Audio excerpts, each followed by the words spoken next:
ኧረ እናት ነው ውጪ በእናትሽ። ኧረ ቆይ ካውያ አላጠፋውም መሰለኝ።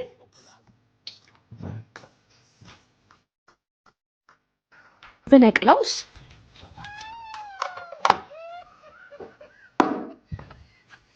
ነቀልኩትም እንዴ? ምን አጨናንቀኝ? ፎቶ አልነሳም እንዴ?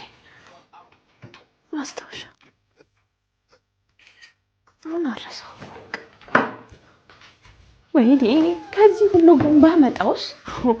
እየጠበኩሽ አይደል እንዴ? በእናትሽ እንዴ ረፍዷል እኮ። አንተ መጣው። ቆይ ለራሴ ከቀልብ ያድል ነው እንዴ?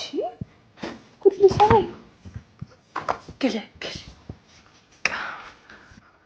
የለም እንዴ ጭራሽ። ወይኔ ጉዴ! ኧረ አባት ካውያ የለም እንዴ?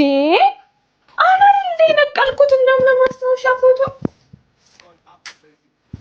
አየኔ ነገር መጨረሻዬ መጣው።